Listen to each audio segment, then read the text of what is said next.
Welcome to the Tourism AI podcast, where we talk about all things at the intersection of artificial intelligence and tourism. I'm joined today by Cordell Robinson, who runs Brownstone Consulting. And before I let Cordell introduce himself, I wanted to just maybe give a bit of a heads up as to how we connected, which was he actually reached out to the podcast because of the conversation I had with Kate Colley the other day, and we were talking about leadership in that podcast and the sort of gap of leadership, or I guess the gap between sort of leaders and their experience and young people coming up that are really tech savvy, and some of the things Cordell mentioned, some of the things he's been seeing and noticing on the cybersecurity side of things. And so we thought it would be a great time to connect and have a conversation. So with that, Cordell, why don't you give everybody a proper introduction to yourself, and we'll go from there.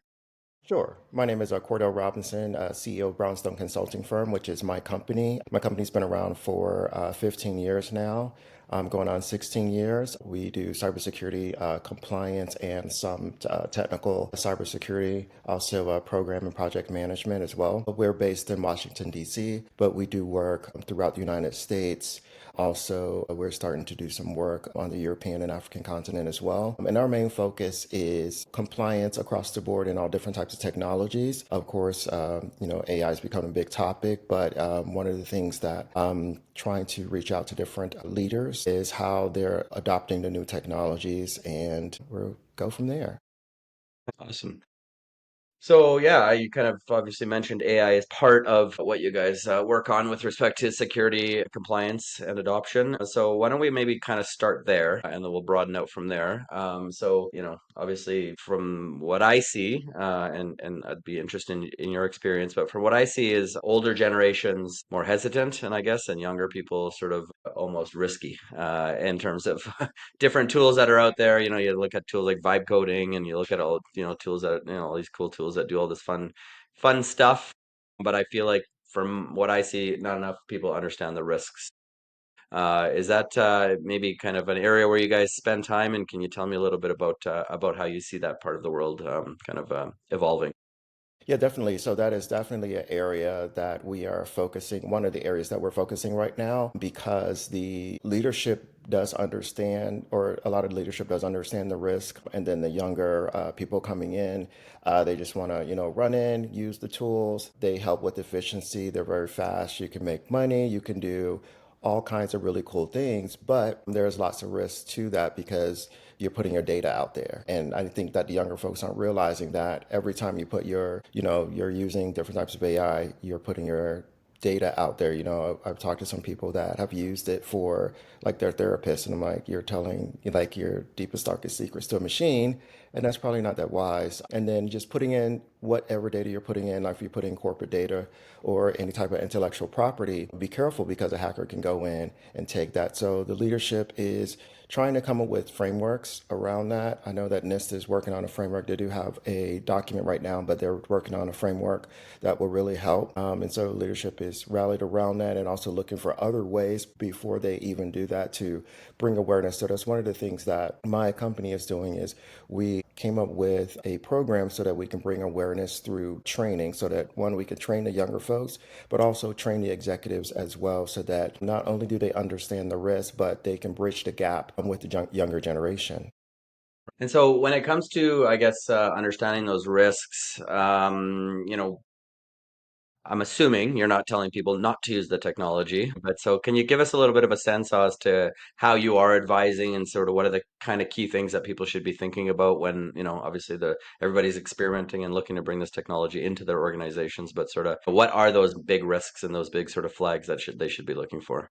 Definitely. So I say take the SDLC approach, which is this software development lifecycle approach, where it goes through development, testing, and then production. Same thing with AI, even though it's already developed. So make sure that the development in the code has security baked into it. And then when it goes to test, making sure that you're testing it in a test environment separate than production to ensure that there's not going to be any negative effects on your environment before bringing it into production. Following those steps, starting with following those steps will really help out a lot by just following that process that's been around forever. And that will really help with bringing AI into the different environments instead of trying to race. A lot of people are trying to race, bring it in because it's like, who's going to get there the fastest, who's going to use these these tools because it does help you do things a lot faster and a lot more efficiency. A lot of times, the accuracy of the data is not really that accurate because what you put in is what you get out. So if it's garbage in, it's garbage out. It's quality in, it's quality out. And so people, need to pay attention from the top to the bottom and the bottom up. Yeah, yeah, no, that's totally true. And when you kind of talk about bringing in AI technologies, I mean, I guess I'll just say sort of use AI as a very broad term, or bring in AI as a very broad term. So can you maybe help me understand like what you mean? Are you talking about sort of, Chat GPT, or are you talking about sort of building AI into systems, or is it sort of all of it? Can you give me a bit of a sense of like what you mean when you say kind of bring in AI into your organization? Sure. So it's all of it. So we'll start with ChatGPT. If you want to bring it into the environment, you want to bring in a private version into the environment so that it's basically inside of your network and it's not going out to the internet. So and it's blocked off by firewalls, VPNs, and different things like that, so that you build your own AI ecosystem. And then beyond that, there's tools, so many different AI tools beyond just GPT, right? Excuse me. So many people, they know of GPT, but there's like Pictory and that does like video. So you put in basically prompts and data in there, and then you get these cool videos that you can use and you can post to your websites. You can post online to your socials. So companies can do that as well, which is really cool. But making sure that whatever data they're putting in there, if they're posting, have that separation between in the corporate network and then outside to the World Wide Web. Right. So yeah, and I'm just gonna sort of stick on this theme just for a little bit for to help kind of create more clarity for people. And I use ChatGPT as that's sort of like what's synonymous with the AI these days, or sort of generative AI. But obviously tools like Claude and ChatGPT and Gemini and sort of what I would call out of the box AI tools. So sort of where you're just using it through an app, as opposed to putting it into your systems. What's kind of your thoughts around the privacy and security and best practices related to starting with just that out of the box AI tool use in organizations?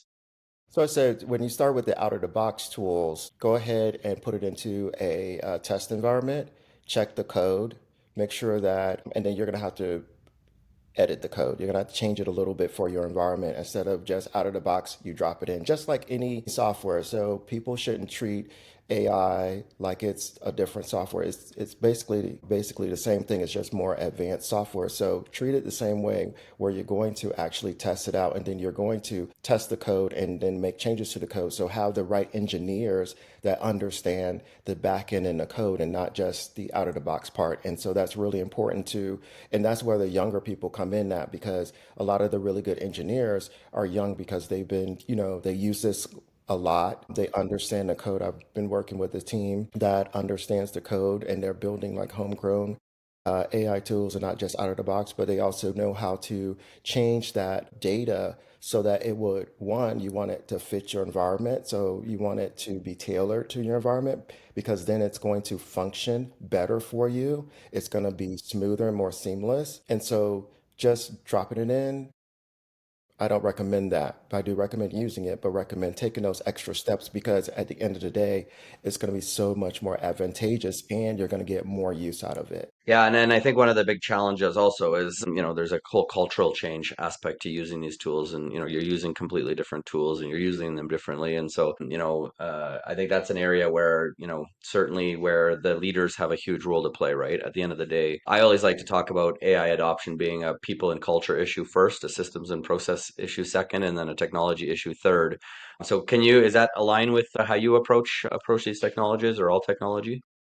Yes, that definitely. I definitely align that way because one of my things that I'm kind of screaming from the top of the mountain is saying that the biggest risk to AI is humans. I have a couple articles out of USA Today, Business Insider Africa, and several other publications talking about how humans are the biggest threat to AI. And so making sure that we as humans are properly trained is the most important thing before even integrating or implementing it into your environments. And how about responsible AI's policies and principles? Is that sort of another kind of important starting point for you when you work with organizations? Is that sort of where you kind of, I guess, advise companies to start with?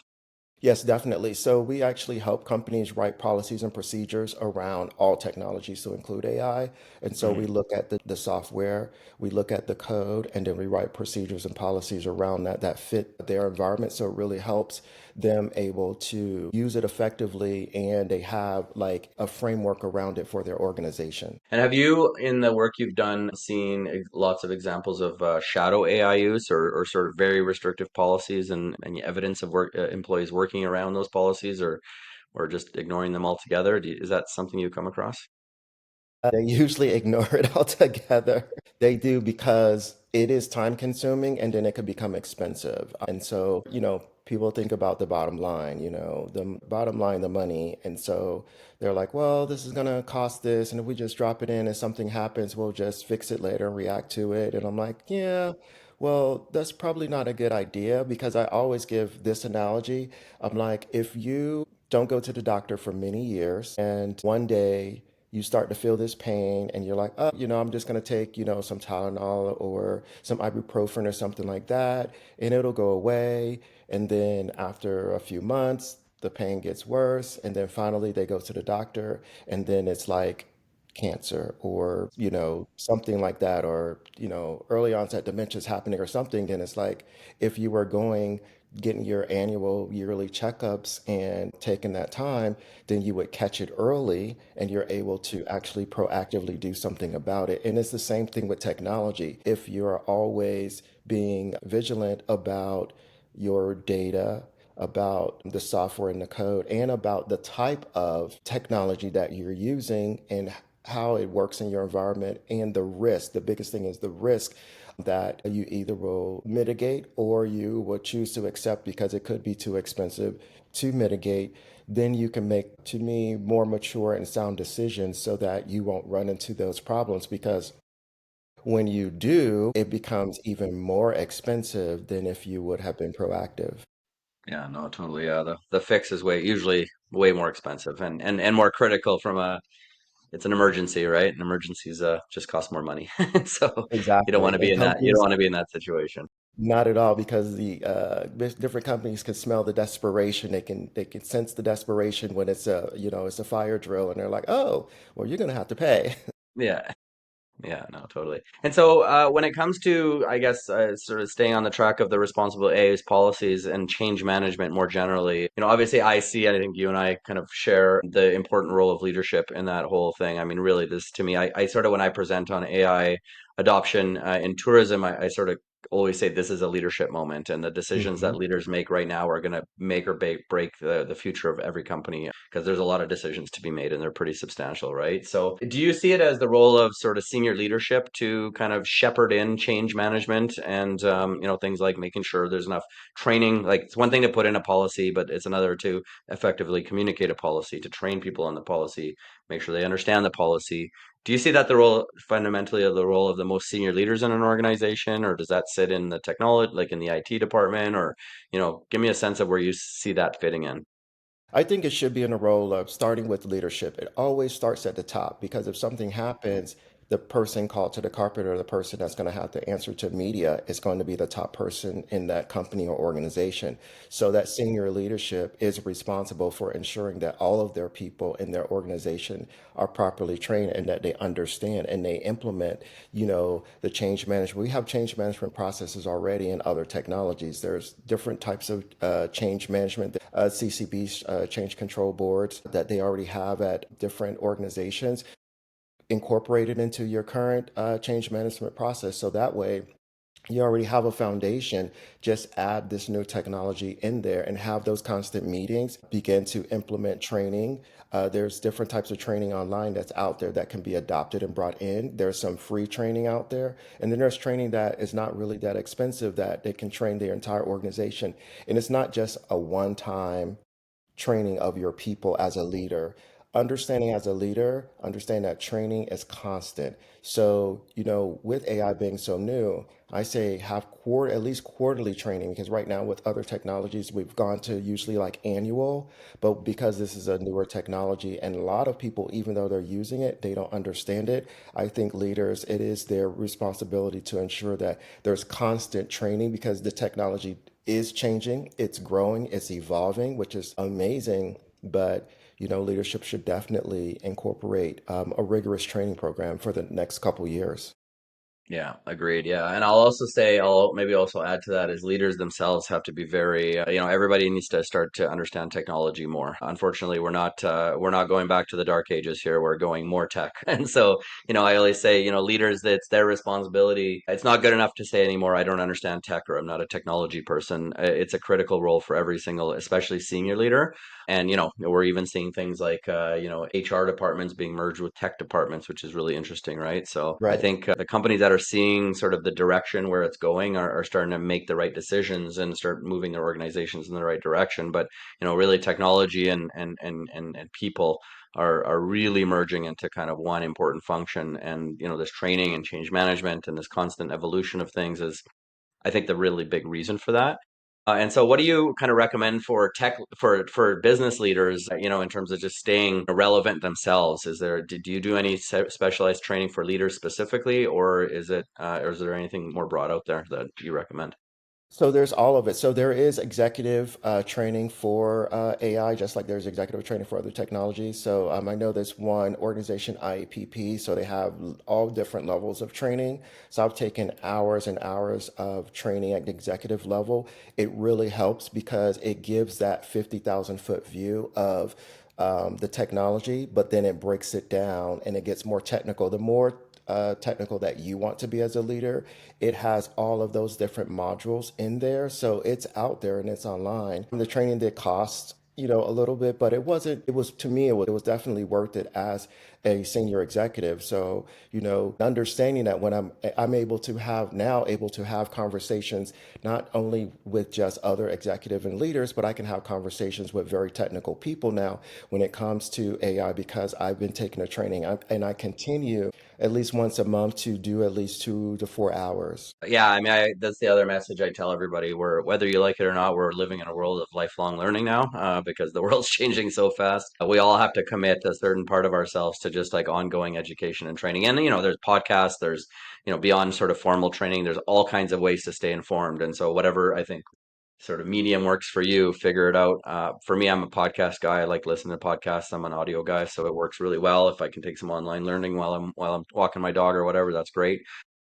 And then just figure out how to stay on top of it. One of the interesting things about AI adoption, though, I don't know if you follow Professor Ethan Mollick at the Wharton School of Business, but he talks a lot. He had this phrase that I quote quite often, which is HR is R&D, and what he means by that is AI adoption, the real aha moments or the real opportunities for businesses actually exist at the ground level, because it's like the individuals that sort of execute the work every day that sort of know what their tasks are and where AI might be most helpful, as opposed to senior leaders probably, here's a 50,000 foot view of what we do, but how it gets done, I don't necessarily know. And so, that's an interesting dynamic. Is that, I guess, one, is that align with how you sort of view AI adoption in organizations? And two, does that create challenges from a cybersecurity and from a technical sort of perspective if you have this sort of top down plus this bottom up approach to AI adoption in your organization? So for me, no, so it's a little bit different. So what I do is I have conversations with the technical folks and I ask like pointed questions. And then sometimes when I don't know, I ask them to explain some things to me that I don't know. I'm like, well, I read this. Can you explain this to me? Because I don't really understand it. And then they're happy to, have that conversation to explain it because technical people love to show how intelligent they are and they feel really good that an executive leader come and spend that time to talk to them and I say have those conversations more one-on-one because instead of a big audience because they're more comfortable in that space and so then that way because we can learn from them as well. It's not that we always have to do the teaching. We can learn from them as well because they're more technical savvy. So why not, some, we don't have to go deep in the weeds, but at least enough where we can have a conversation that we can understand. So if something occurs and they're fixing something, we know what they're doing. And we're not like, oh, well, we trust them. They're experts. They're fixing it and that's it. And something happens and you need to answer to it. You need to answer to the media. You need to answer to whomever, your clients. You can articulate yourself in a good manner. Yeah, no, that makes a lot of sense. You mentioned earlier garbage in, garbage out, which is, I think, a big problem in the AI space right now. And one of the things that several people are talking about now is 2026 being the year of sort of context engineering and context orchestration. And so, is that sort of a big part of how you see organizations needing to, kind of reorganize themselves a little bit, or make sure, I guess, that they are organized from a contextual perspective? And is that part of the work that you help with in terms of like when you're setting up the systems, making sure that the systems can actually read your context and make sense of it in context of what you want to accomplish? And are there areas in that part of, I guess, AI setup, for lack of better terms, where there are risks from a cybersecurity perspective? Or I guess if you set it up properly at the onset, that just sort of becomes part of the system. Can you help me understand that part? Sure. So yeah, the context is extremely important. Across the board, security should always be baked in from the ground up. So if you want to have a strong cybersecurity program, if you're going to bring AI into your environment, bake that cybersecurity in at the beginning. Get those cybersecurity experts that understand the code, the AI, and the context that they're going to enter in there so that they can alter, make sure that the code is secure, make sure that the context is secure, make sure that the data is secure in there. So as they build it out, that security is baked in there. And so when they're able to go live, they're not going to have as many issues and problems that arrive. It's just going to be your normal, vulnerabilities and issues that may pop up, but they're not going to have anything major because they did bake security in from the beginning instead of waiting. And that's why, out of the box is okay, but is how much security is really baked in there.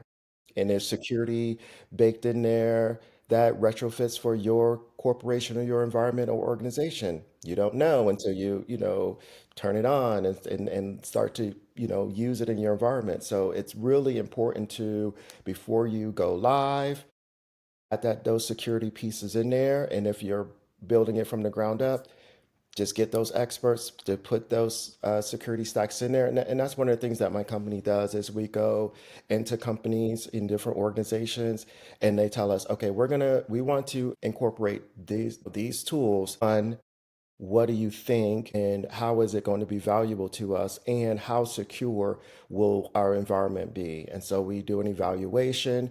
We look at the company from a whole, HR, the IT department, the operations department, and then also the executive. And so we see what the culture is as well in the company and see how much knowledge, not just the technologists understand, but the non-technical people understand as well. So then we're able to write, the policies and procedures. We're also able to write in the code and technology and help them write the code and technology into their different AI programs so that when they roll it out, it's as secure as it can be. And so they're not going to run into as many problems.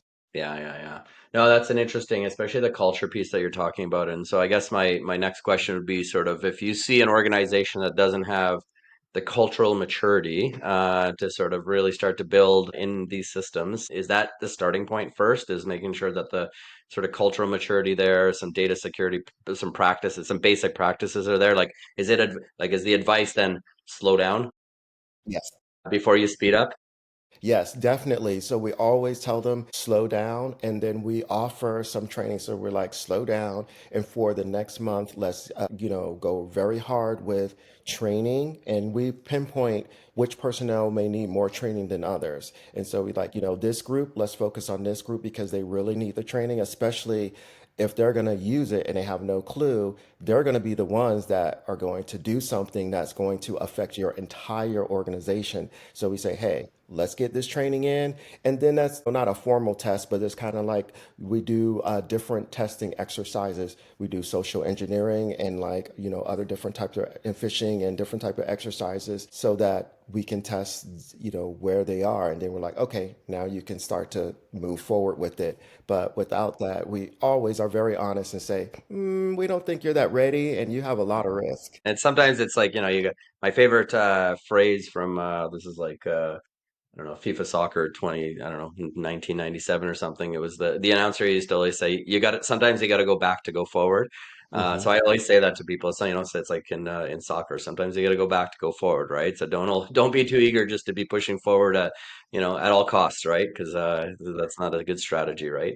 I'm curious about also existing IT infrastructure and systems and processes, because one of the things I run across a lot is obviously, and you probably see this too, is like a lot of Microsoft shops out there in terms of running on Microsoft versus a lot of smaller businesses or maybe Google shops. And is it do sort of a good best practice is to really start with your own kind of IT infrastructure and sort of your own tech stack and first kind of start there before bringing on new technology and understanding how you can leverage those to the maximum extent possible?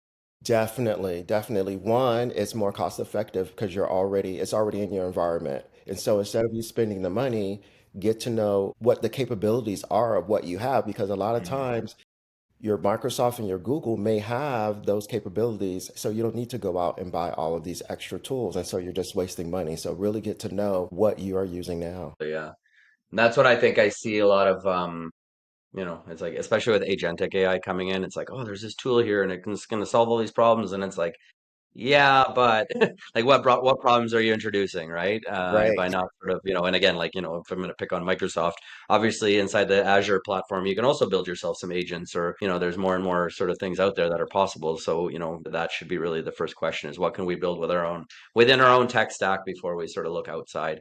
I'm going to ask a really political question. You can or cannot answer it. It's depending on you, but what's your, I guess, stance or positioning on technology made in sort of the US or North America versus AI technology made in places like China? And should people be more careful with the Chinese sort of AI technology specifically? So how do I answer this? So I've traveled all over the world. I've been to China, I've been to Europe, I've been to Africa, and China is way ahead of us. It's just a fact. They Hmm. are. Our problem is that our focus is not in the right place as Americans. It's our culture. And so I think culturally we need to do a shift. Some of it's definitely political. And I think that instead of us being so, and this is my opinion, being so pro like, okay, it's just going to be like America, America, we need to like kind of open up and basically build some partnerships with China so that we can understand, okay, how they're doing their technologies. People should go over and experience it themselves so then they can see like, oh, wow, they're because they're doing all of these things that it seems like they're living in the future and actually we're living in the past and Yeah, they're living in the now. yeah, Because I get so annoyed when people are like, oh, China's living in 2050. No, they're living in 2025 and we're living in 1990. yeah, yeah, So, totally. yeah, so I mean, it is what it is, but I mean, the United States has the ingenuity and the brilliance to catch up and surpass. We've done it Hmm. before. We have very, very, very talented people because we are a diverse ecosystem and probably the most diverse country on the entire planet. And I believe our diversity is what makes us so strong because for me, it's not, where you're from and all that stuff. It is what is your grit? What is your work ethic? How bad do you want it? And it's so many I talk to so many people all over the country and they, there's some people they want it so bad, and especially the younger people like, Gen Z and now Gen Alpha coming up. They are Hmm. very hungry with the technology. And I think we need to, especially us as leaders now, we need to really tap into that if we want to catch Yeah. up with China. Yeah. So like a little bit less like on the individual company level, though, if a company wants to, sort of invite or bring in some Chinese tech sort of AI technology into their tech stack, is that something that you're sort of pretty open to, or is it sort of depend, or with the right security in place? Tell me a little bit about your positioning on that. Yeah, so that is so it would have to be the right security. I would say be extremely careful if you bring in the technology, make sure that that technology cannot communicate back there, because a lot of times they write into the code and you may not know it, that it can, and you will never know. There's been so many breaches recently with China and North Korea. It's not on the media, but it's happening, where they're looking at our data literally like right now. And so we have to be very careful. So I really think that I would say pick their brains first. And if you're going to bring in some of the technologies, have some very strong cybersecurity savvy people before you take that risk, because it can be risky, because at the end of the day, they are our competition and they are our Yeah. biggest competition. Exactly, yeah. And so there's sort of geopolitical reasons to be extra Yes. vigilant and careful with sort of, I guess, not only China. I'm not picking on China Right, right. specifically, although they're to your point quite ahead in advance. And so I see people posting like, Manus as an example, and it's amazing and this and that, and it's like it is, but be careful, right? And so I'm always sort of advising people to be careful, right? Exactly. Exactly. Yeah. Yeah. As long as you do your due diligence and you take precautions, then you're okay. But so many people, they're just like, this is so cool. And Yeah. they just grab it and they Just go. run with And it. I'm like, Yeah. you are going to open up Pandora's box, and it may be the end of your organization. Yeah, yeah. Well, and again, and that's what I see a lot of is just sort of a lot of people just playing with tools and playing with neat things, and it's all fun, and but you have no idea the impact that might have and the risks you're inviting into your organization. And so, I think to me, companies need to get on top of this as quickly as possible, and they need to be pretty vigilant from a policy, not only a policy development perspective, but from a policy enforcement perspective, and probably even a monitoring perspective in terms of like, you can't just sort of take people's word for it. You actually have to, know what they're doing on their systems because the risks are just that high, right? Yes, you are so spot on with that, because one of the gaps that I'm seeing is the monitoring piece. They may have all of these things in place, but then the monitoring is like bare bones. And I'm like, you're not going to know if they're in your environment if your monitoring is, subpar. Non-existent. Yeah. Yeah, or non-existent, because a lot of places is non-existent. They're like, like, was it, yeah, it was, I think, last year with the CrowdStrike outage, and then, the airlines and all that. It's like that was like a big deal. And those things can happen even on a larger scale. There's a virus coming out called the typhoon virus, and it can hit at any time that so many people don't know about. And this virus is going to affect power grids. So, but like no one's talking about it. So it's very Yeah. interesting. Yeah, I mean that's what I find is just not enough people are having the right conversations Right. across the board on all of this stuff, right? So that's why I kind of started this podcast. That's why I go out and try to speak to as many people and as many conferences and other places as possible. It's just like we need to be having these conversations, and businesses should be having conversations like on the regular. And it's not just cybersecurity; it's just overall use of technology, overall technological positioning. Do we want to be laggers? Do we want to be leaders? Like having a bit of a vision, mission, core values around your AI sort of, approach, those types of things. So again, I think we sort of started talking about the importance of leadership and then connecting leadership with the sort of tech savvy young individuals. And I see two things happening. One, there's just like a wild west with nothing, no enforcement, no nothing, or a complete lockdown and you can't do anything because we're not sure yet. And I think both of those are two extremes that are the wrong things personally. And so somewhere in Yes. the middle is probably the right answer. Yes. And I think a lot of the things we talked about in this conversation are probably the approaches and the ways that every company in the world needs to be thinking these days to make sure they don't get Exactly. burned.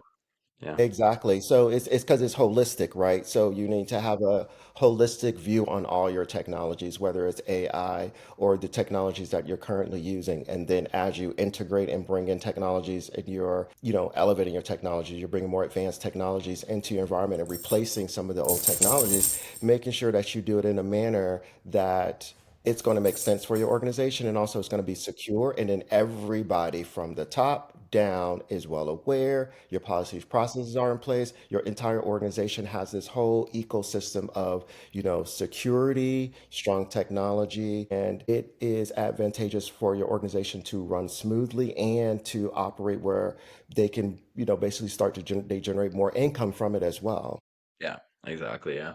All right. Final question. Again, a little bit of a political one-ish. I don't know if you'll know much about this because this is a really big deal in Canada, less of a big deal in the United States, but sort of sovereign AI and AI sovereignty and sort of, I guess, and you can sort of look at sovereign AI from like a nation-to-nation perspective, but you can also look at it from like an individual company perspective. And for example, in my world neck of the world, indigenous tourism is very, very concerned about sovereign AI. And one of the things that is a really big challenge in Canada, I'd be curious to know, sort of understand if what you know about this and what your position would be, but is like for example, the U.S. Cloud Act, and the U.S. can sort of still, if we're using American technology, AI technology, or American, technology companies in general, we could still be subject to the U.S. Cloud Act, and we might have some data sovereignty challenges. And so, as a nation in Canada, we need to figure this out real quick because obviously all this technology is being developed fast. Do you advise companies on sort of things related to their sovereignty and data sovereignty and making sure that, they're not sort of subject to, I guess, international laws and things like that? Yeah, so we do a little bit of that because what I do have a Juris Doctorate degree, so in law, so I do understand, the laws, and so I do advise when you are going to use it, make sure that you understand what those international agreements are, understand what that agreement is, what that other country, especially United States, because United States has very interesting laws where they basically like, oh, you're using our stuff, then we can do all of these things. We can, I can't, but I, yeah, they can do a lot of things. They can do a So, lot. so I say be very careful with that and try to stick with, see if you can have your own tools and within your own environment, or if you're going to, if you have to, if you don't have those technical capabilities, and you're going to use US or Chinese base, make sure that you understand those laws that have come out so that one, your legal team, if you're a small company, you may not have like a big legal team, but the bigger companies or even like the Canadian government, making sure that your legalities are definitely in place when you're going to go across borders. Because once you start to go across borders, it gets a lot more complicated, especially with technology. So yeah, my advice to everybody is, first of all, ask the question, is your data sovereignty important to you? Which probably the answer to for everybody should be yes. And if it is, then to your point, get educated, right? So yeah, I mean, I think that's the overall, I would say, theme of our conversation today is get educated. Don't just assume, make sure you sort of slow down before moving forward, all those types of things, right? And Yes. again, as we kind of discussed, is sort of the senior leadership and the retiring, soon to be retiring workforce has so much to offer in terms of real firsthand practical experience and what can happen in a business and all those types of things, and connecting the bigger picture goals to the technology, right? I think a lot of these young people come in and the technology is amazing, but they kind of miss the big picture, right? So it's sort of bringing everybody together, having lots of conversations, being as transparent as possible, and having your eyes as open as possible would be kind of the overall theme, I think, of what we maybe discussed today. Yeah, definitely. Definitely. Excellent. Nice. Awesome. Well, we'll leave it there, Cordell. Really appreciate the conversation and the insights, and really a lot of the really valuable advice that you provided people on this podcast. So thanks so much. Great. Thank you for having me. This was amazing. Perfect. And then before we go, how can people get a hold of you if they need some help? Sure. So they can go on my LinkedIn, which is Cordell Robinson, my website, which is www.b as in Bravo, C as in Charlie, F as in Foxtrot, us.com. And then they can contact me that way. And then I also have a app coming out that's going to help cybersecurity professionals. That's going to be on the App Store called Compliance Aid. It's going to really help them learn as well because it's kind of like educational tool because I'm really into people learning about cyber. Excellent. Cordell, thanks for your time. Thank you. Have a great day. You too.